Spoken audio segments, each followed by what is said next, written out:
Shalom, tema hari ini adalah ada bagian Tuhan, ada bagian manusia. Hari-hari ini banyak orang dikuasai oleh ketakutan karena setiap hari mendengar informasi tentang ganasnya virus corona yang sudah merenggut banyak jiwa. Virus corona milik malaikat pencabut nyawa.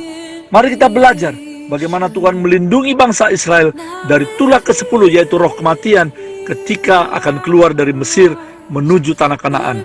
Dari Keluaran pasal 12 ayat 22b dan 23, seorang pun dari kamu tidak boleh keluar pintu rumahnya sampai pagi, dan Tuhan akan menjalani Mesir untuk menulahinya.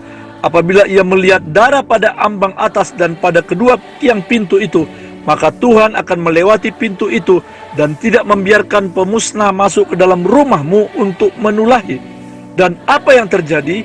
Semua anak sulung orang Mesir mati karena malaikat maut lewat di depan pintu rumah mereka. Bagaimana dengan orang Israel yang saat itu masih tinggal di tanah Mesir? Mereka semuanya selamat, tidak ada satupun yang mati. Mengapa? Sebab ada bagian Tuhan, yaitu melindungi, memberkati, dan menjauhkan tulah kematian dari orang Israel. Namun ada bagian bangsa Israel. Yang pertama, mereka harus membubuhkan darah anak domba di atas pintu depan rumah mereka. Dan yang kedua, mereka harus tinggal di rumah.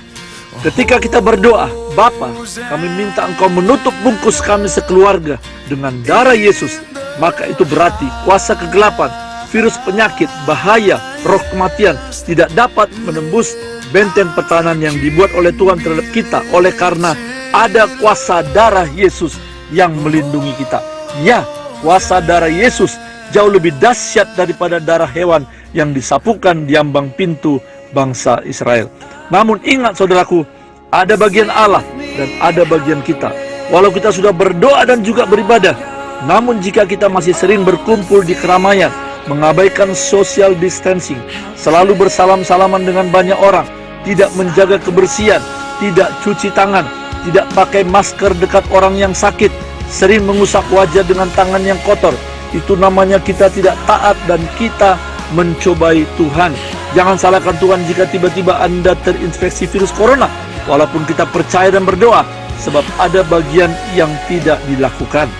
Amsal 27 ayat 12 mengatakan, kalau orang bijak melihat malapetaka, bersembunyilah ia, tetapi orang yang tidak berpengalaman berjalan terus, lalu kena celaka.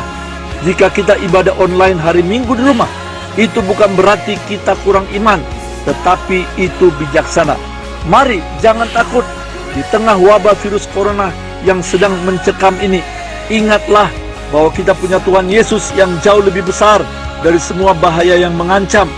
Jangan terus kita bicarakan ancaman virus corona, sebab itu akan menyebarkan virus ketakutan bagi orang banyak dan juga bagi Anda sendiri. Tetapi bicarakanlah kuasa Kristus dan firman-Nya. Deklarasikanlah bahwa darah Yesus lebih berkuasa dari sakit penyakit dan roh kematian. Hari-hari ini memang ada ratusan gedung gereja sementara tutup karena misi untuk memutuskan mata rantai peredaran virus corona. Namun justru ribuan bahkan ratusan ribu mimbar-mimbar kecil dibuka dan doa bersama keluarga dilakukan di rumah-rumah. Tuhan Yesus memberkati.